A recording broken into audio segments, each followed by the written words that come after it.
Boa noite, Adriana. Eu me chamo Felipe e, juntamente com meus colegas Aline Ottoni, Flávia Renata, João Jorge da Fonseca, Larissa Teixeira, Noé Lucas e Stephanie Gomes, estaremos falando sobre nome civil e vou dar uma breve introdução.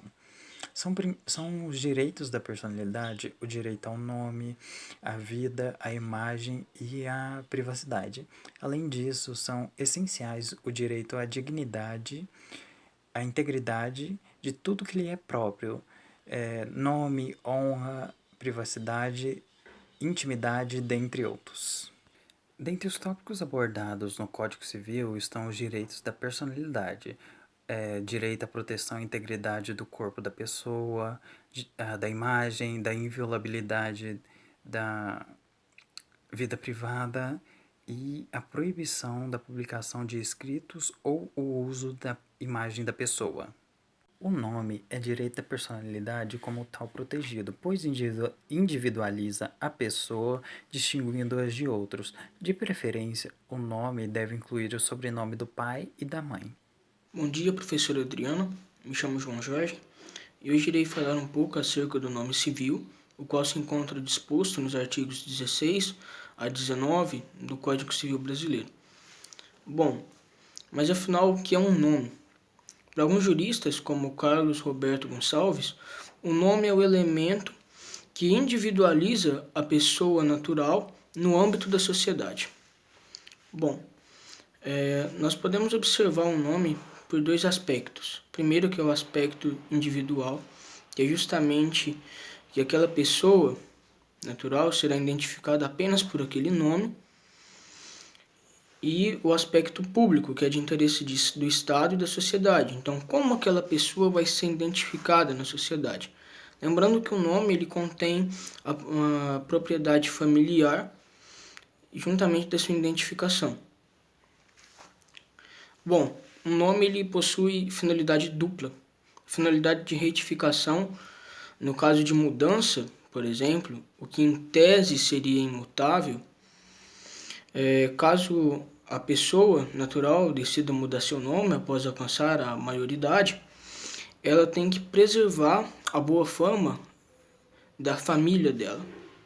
E a finalidade de contestação, que é justamente a proteção do nome do indivíduo para que ele não seja mal utilizado por terceiros. E muito se discute acerca da natureza jurídica do nome. A natureza jurídica do nome ela possui uma teoria predominante, que é a teoria do direito da personalidade, que é justamente que a pessoa tem direito ao bom nome, à boa fama, que o nome dela não seja usado por terceiros, não seja denegrido, sendo equiparado até mesmo ao direito à vida e ao direito à liberdade, ou seja, é um direito fundamental da pessoa natural. Bom, agora a Aline Ottoni irá dar prosseguimento, tratando acerca dos elementos que compõem o nome. Boa noite, professora. Meu nome é Aline e eu vou estar falando sobre os elementos do nome civil. O nome civil possui dois elementos que são considerados fundamentais para sua construção, certo? Que são eles, o prenome e o sobrenome. O prenome é o primeiro nome do indivíduo. Ele é utilizado para fazer a diferença entre os indivíduos de um âmbito familiar. O prenome ele é escolhido pelos pais da criança, certo?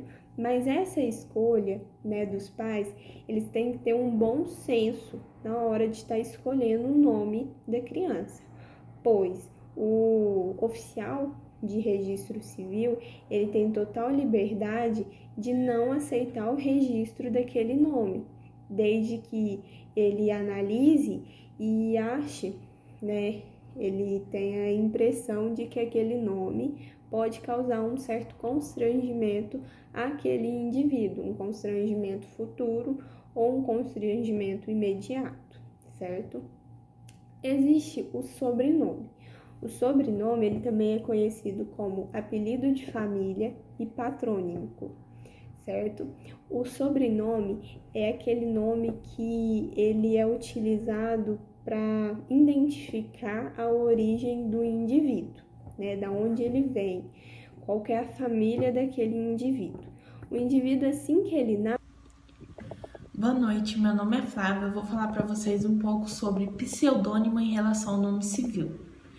Quando o pseudônimo é adotado para atividades lícitas, ou seja, atividades que são de acordo com a lei, tem a mesma proteção que se dá ao nome, o qual é constituído de prenome e sobrenome. O prenome é aquele que inicia o nome inteiro, já o sobrenome identifica a origem familiar. Sendo assim, pseudônimo tem a mesma proteção que se dá ao nome, desde que o pseudônimo seja utilizado de forma lícita de acordo com a lei. A palavra pseudônima vem de origem grega, pseudos falsos, e nomos, nome, ou seja, nome falso. Em termos de atividade jurídica, o pseudônimo pode ser livremente escolhido ou adotado pela pessoa. Basicamente, um nome que não se identifica com aquele que é registrado. É um nome adotado pela pessoa para um propósito, seja para exercer uma atividade policial ou para caso haja interesse em publicidade, obra literária, artística e científica. Então, tanto o pseudônimo quanto o nome verdadeiro, aquele que se dá no ato de ser registrado no cartório civil, e o pseudônimo, aquele que você atribui para uma determinada atividade. Também é necessário dizer que o pseudônimo não se confunde com o anônimo ou anonimato. Ele se entende como uma pessoa que usa um nome diferente, e já o anônimo se refere a uma pessoa desconhecida. Ele representa um nome de adoção, sendo assim nele há um nome, porém de uma forma adotada. A liberdade na escolha do pseudônimo deve ser entendida em termos sendo assim, o pseudônimo não pode ferir o direito alheio, portanto deve ser uma atividade de forma lícita. O nome civil, nós já sabemos que ele tem como característica a sua imutabilidade. E o artigo 58 da Lei de Registro Público, ele diz o seguinte, que não será admitido a modificação do nome civil. Porém, na Lei de Registro Público, ainda com os artigos 56 e 57, será possível sim que aconteça essa modificação, como por exemplo o artigo 56, que fala que ao alcançar a maioridade, poderá sim modificar o nome civil, desde que não prejudique os apelidos de família, que seriam os nossos sobrenomes. Nos casos de casamento, caso algum dos nubentes ou ambos nubentes queira acrescentar, caso queira, não é via de regra, não é obrigatório, caso algum deles queira acrescentar o sobrenome, o apelido de família um do outro, por lei, poderá acontecer essa modificação, no caso de acrescentar após ocorrer o casamento. Em casos de homonímia, que ocorre quando duas pessoas possuem o mesmo nome e sobrenome exatamente iguais e está trazendo atos prejudiciais para sua vida, como o nome sujo no Serasa, entre outros, o juiz entende que isso será possível, a troca também é possível sim, a modificação do nome civil também, em caso de adoções, a família pode trocar por completo o nome da criança que está sendo, o adolescente, né, que está sendo adotado. Geralmente, em alguns casos, eles mantêm o primeiro nome da criança e trocam mais o sobrenome, o apelido de família, mas se a família entender que quer trocar também o primeiro nome, a lei também permite. Pode ocorrer de, na hora do registro do nome civil, ocorra um erro de ortografia. Nesse caso, será possível sim a troca do nome civil, a modificação, no caso, para o correto, e caso o nome também causa algum tipo de constrangimento, também a pessoa pode recorrer à justiça e ela conseguirá trocar, modificar o seu nome.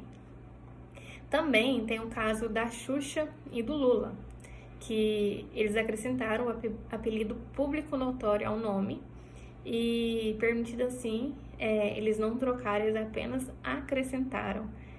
Tipo, Luiz Inácio Lula da Silva, ele acrescentou, ele não tirou, ele não mudou.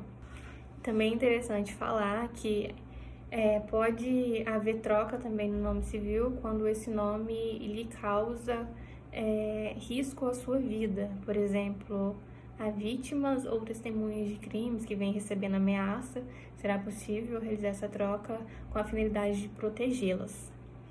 Nos últimos tempos, por mais que não esteja prevista em lei, houve alguma jurisprudência que permitiu alterar, a modificação do nome por conta da pronúncia, e também houve um caso que o STF permitiu a retirada do apelido de família do pai para acrescentar o apelido de família de sua avó materna. Essas foram algumas das possibilidades de troca do nome civil.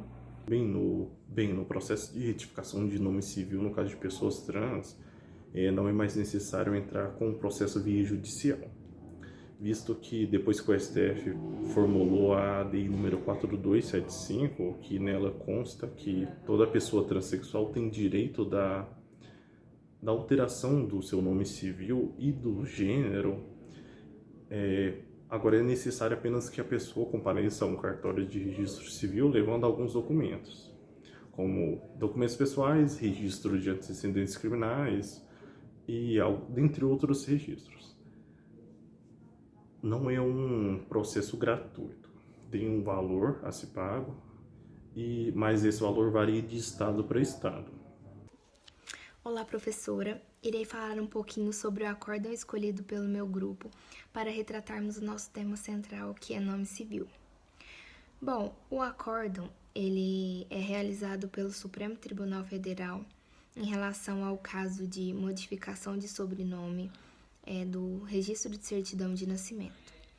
O recorrente, de fato, recorre ao Ministério Público para incluir o sobrenome da avó materna e excluir o sobrenome paterno. Ele alega que foi motivado pelo afastamento paterno desde os 7 meses de idade.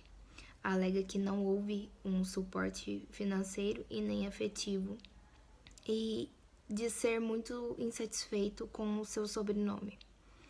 E a sua avó materna, ao contrário, lhe deu um suporte afetivo, criando-o com muito carinho.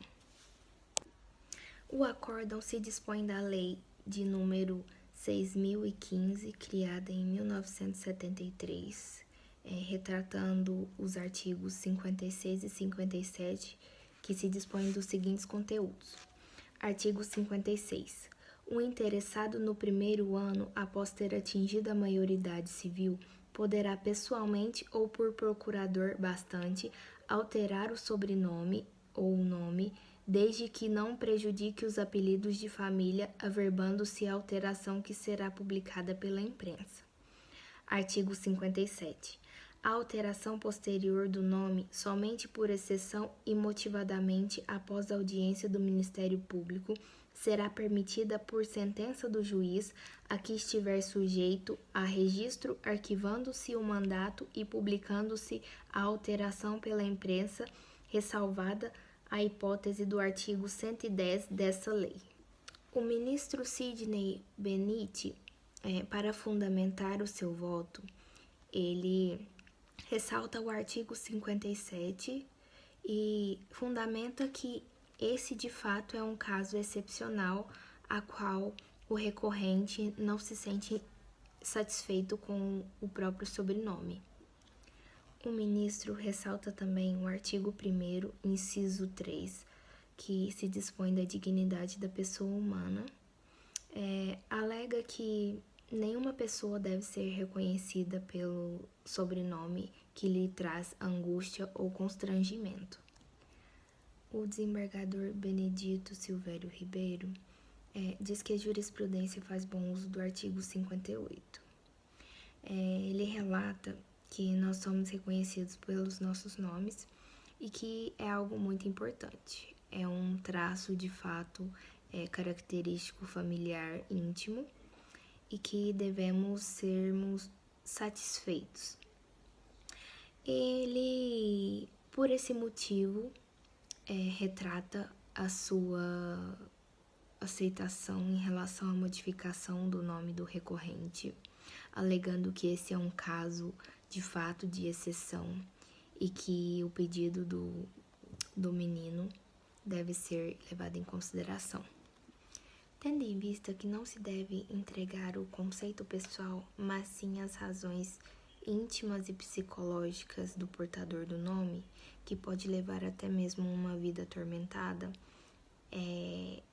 este é mais um motivo que pode ocasionar uma corrente de alterações de prenomes e mesmo com a regra de imutabilidade. Essa jurisprudência, ela obteve sucesso e o recorrente, ele obteve o seu desejo atendido. Então é isso. Muito obrigada, professora. Até mais.